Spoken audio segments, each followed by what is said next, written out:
এমন 6টি জিকির আছে যে জিকিরগুলো আপনি করলে আল্লাহ তাআলা সারাদিনে এই জিকিরগুলো যদি আপনি করেন আপনার আমলে আল্লাহ তাআলা সওয়াব দ্বারা ভরপুর করে দিবেন। কোন সুবহানাল্লাহ।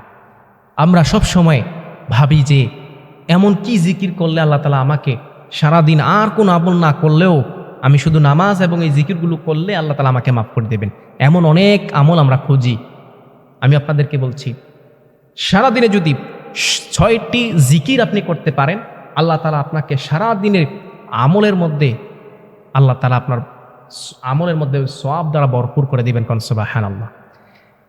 বিশ্বনবী মুহাম্মদ রাসূলুল্লাহ সাল্লাল্লাহু আলাইহি সাল্লামের হাদিস থেকে নেওয়া, আল্লাহ তাআলার রাসূল মুহাম্মদুর রাসূলুল্লাহ সাল্লাল্লাহু আলাইহি সাল্লাম বলছেন, এই হাদিস থেকে নেওয়া এই জিকিরগুলো যদি কেউ করে তাহলে ওই বান্দা ওই বান্দি সারাদিন যদি সে এই 6টা জিকির করে, এই 6টা জিকিরের কারণে আল্লাহ তাআলা তার সওয়াবের মধ্যে আমল দ্বারা ভরপুর করে দিবেন। কোন সুবহানাল্লাহ। এমন 6টি জিকির আছে যে জিকিরগুলো করলে আল্লাহ তাআলা আপনাকে সারাদিনের আর কোনো আমলও যদি আপনি না করেন তাহলেও আপনার আমলের মধ্যে আল্লাহ তাআলা সওয়াব দ্বারা ভরপুর করে দিবেন। কোন সুবহানাল্লাহ।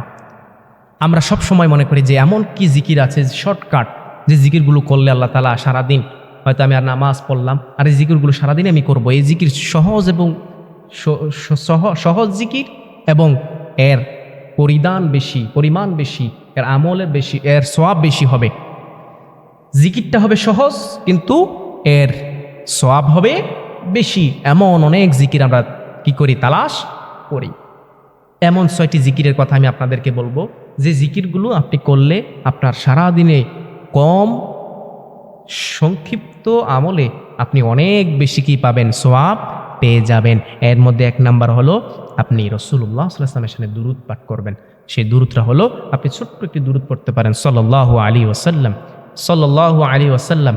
এই দুরূদটাও পড়তে পারেন। 2 নাম্বারে আপনি ইস্তিগফার করতে পারেন, আস্তাগফিরুল্লাহ রাব্বি মিন কুল্লি যামবি ওয়া আতুবু ইলাইহি লা হাওলা ওয়ালা কুওয়াতা ইল্লা বিল্লাহিল আলিয়্যিল আযীম। অথবা সাইয়্যিদুল ইস্তিগফার, যেটা পড়লে পরে আপনাকে আল্লাহ তাআলা মাফ করে দিবেন। এই সাইয়্যিদুল ইস্তিগফারও পড়তে পারেন। 3 নাম্বারে ইয়া জাল জালালি ওয়াল ইকরাম, ইয়া জাল জালালি ওয়াল ইকরাম। এই জিকিরটাও করতে পারেন। এর মর্তবা অনেক বেশি।